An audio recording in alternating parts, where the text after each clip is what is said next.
It is the year 221 BC in China, and after hundreds of years of turmoil in what is known as the Warring States period, finally the kingdoms have been unified under one ruler, Qin Shi Huang, the first emperor.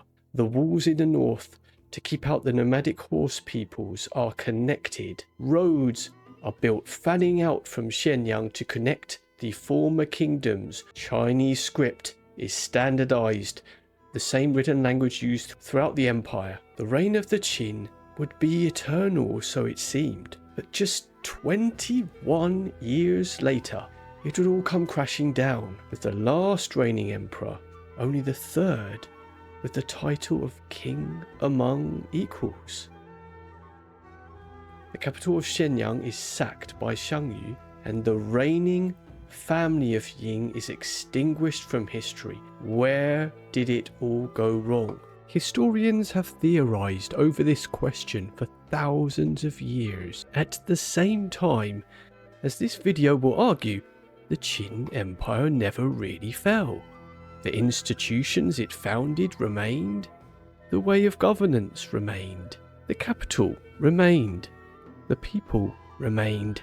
The only change that happened was that the ruling family changed hands, and some extremities of the Qin were ameliorated. The subsequent Han Empire extended out the Qin Empire for over 400 years and solidified everything the Qin fought for. That is, a unification of the civilization-building peoples behind the walls. As far back as 897 BC, the Qin State was set up as a dukedom of the Zhou, an area allotted by the Duke of Zhou to raise and breed horses. Out in the far west, the Qin people lived in the upper reaches of the Yellow River region. Already by now, they, as were the other states, defining themselves in comparison to the steppe nomads north of the Yellow River, and building walls for themselves to protect their own kingdom. As the Zhou dynasty declined in power, the Qin still bathed in the afterglow of the great long-lived Zhou unifiers. The Qin continued the artistic traditions of the Zhou bells, paid tribute to the rulers of the state of Zhou, despite the fact that they only had nominal power limited to the small kingdom in the centre. They saw themselves as one people of different kingdoms, opposing the Yi horse peoples Confucius often spoke of. To the east of the Qin were 9 other states which fought each other over hegemony. Whilst their differences were acknowledged, there was an understanding of a shared kinship, implicit in the fact that theorists and influential people could move between the states freely because of their ultimate similarity. The states of the East, particularly of Liu, where Confucian academies existed, were the thought leaders, and many scholars from the East would rise to positions of great power in other states. Confucius himself, having been sent into exile from Liu, roamed around the states looking for a leader who would take up his ideals of governance for many, many years. In around about the year 350 BC, one Duke of Qin named Duke Xiao called out to talented people of all the kingdoms to join them. One man to answer this call was a civil servant in the state of Wei by the name of Wei Yang. Took up this call. It was said that his mentor informed the leadership that they should rather kill him than let him go, because it would be the ruin of them. This man, who became known as Shang Yang, would show that he was correct in his warning. It was Shang Yang's reforms which would lead to the ultimate success of the Qin no more than 150 years later in the unification. Given full support by the ruling Ying family under Duke Xiao, Xian Yang enacted clear and exacting rules. People were to be rewarded and punished according to 2 factors, farming and soldiering. At first, the people could not believe it, due to their experiences of corruption in interaction with government previously. Legend tells of a public display of the new laws. It is said that Xian Yang set up a large wooden plank at a busy gate in Ying and proclaims that whoever were to carry it inside the town would be rewarded with a generous amount. Xian Yang was good on his word and rewarded the labourer who did it. From this incident onwards, trust in the new government and the new rules rose. The laws were to apply to all, even unto the tutor of the prince, who was punished publicly. This would come back to haunt Xian Yang. Clear laws were written down and erected in public places. Civil servants were tested on their knowledge of the laws, and the full code was kept with the emperor, and he was the law. Merchants were sidelined, and all business was to go through the state. This new law had success, as a highly motivated army now marched back into Wei and took lands that they had lost. The warning of Xian Yang's mentor from Wei must have hung heavy on Wei leadership. As for Xian Yang himself, the bringer of the new law was made to pay for it, with the hatred of the nobles festering and the death of his ally Duke Xiao. The prince that had been punished had grown into a man. Now King Huiwen, who together with the nobles now looked for any excuse to exact revenge by Xian Yang's own rules. It was even said that whilst on the run, Xian Yang had been refused room at an inn because of his own laws requiring identification. Xian Yang was caught, and it was said faced dismemberment by being torn apart by chariots. Despite all of this, King Huiwen did not take back the laws Xian Yang had put in place. These reforms would set the mould for their eventual success and the nature of the short-lived state. Over the next 150 years, this Qin state turned into a war machine with the help of other young, talented legalists, such as Han Fei. The unification under Qin Shi Huang in 221 BC was the result of over 100 years of competent leadership and application of the laws. Now, what Xian Yang had done was applied throughout the 9 former kingdoms. The law was standardized, as was the written language. Weights and measures, powerful families from all the former kingdoms were moved forcibly to the capital, Shenyang, removing them from their power base. The walls in the north that were of separate kingdoms were connected, and a road system was built, fanning out from the capital. From this point on, it is hard to see how the state fell so quickly. Within only 15 years of the unification in 221 BC, by 207 BC, the Qin Dynasty had collapsed. The army was unmatched.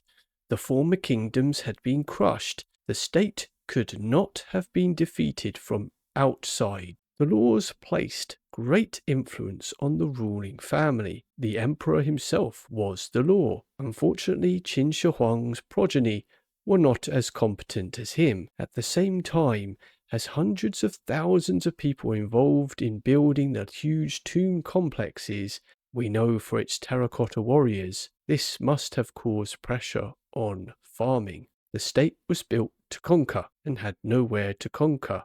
Qin Shi, the second puppet emperor, was calling a stag a horse. Historians tell of the powerful eunuch Zhao Gao bringing a stag to court and calling it a horse to the approval of the cowed civil servants. Whether or not this is true, the results speak for themselves. Several rebellions sprang up. One in particular was linked to the very strength of the Qin, that of being able to muster so many people for manual labour.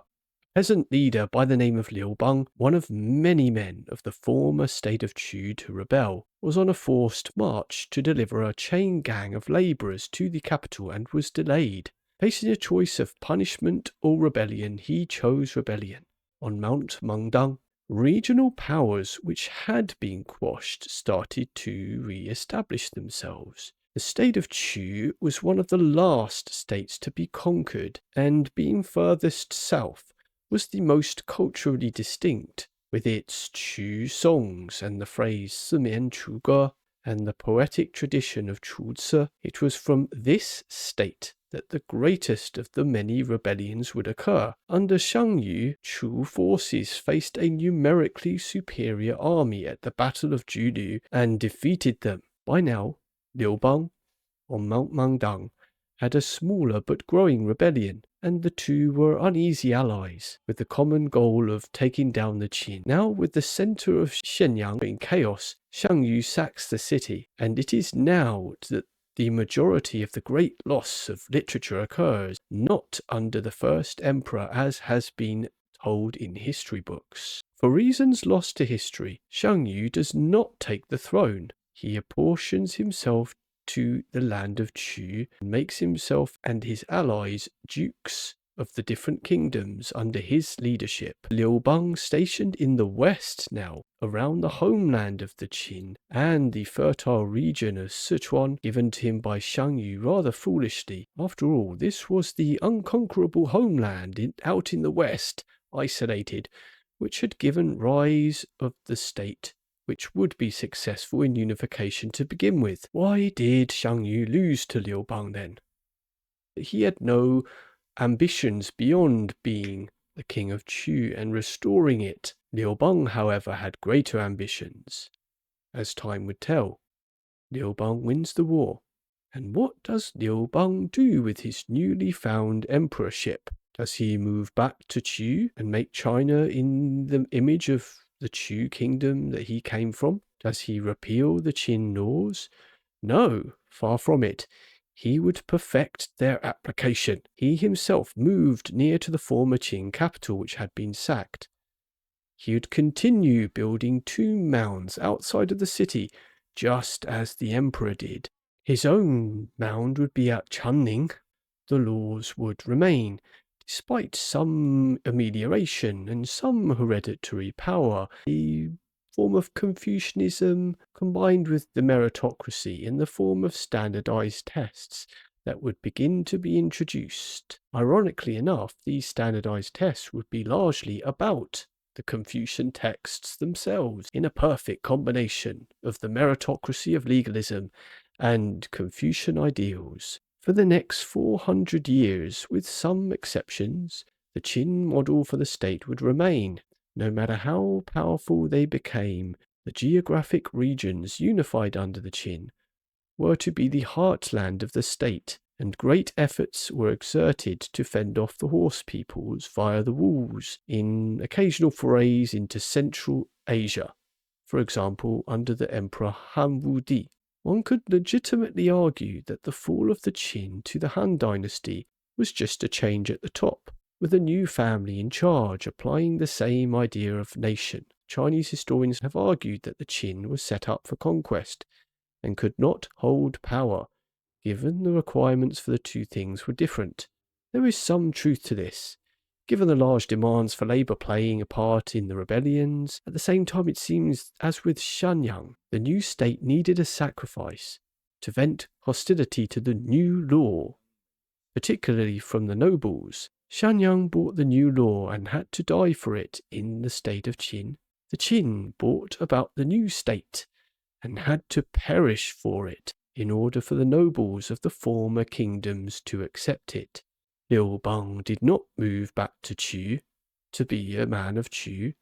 He stayed in the capital. He saw the advantages a stable single kingdom behind the walls would bring, with no civilizational neighbors in the geographic vicinity that they are aware of. The Han Dynasty saw itself as the center, justifiably and logically, that is, Zhou, Guo, the Middle Kingdom, the order Liu Bang and the first emperor established would prevail.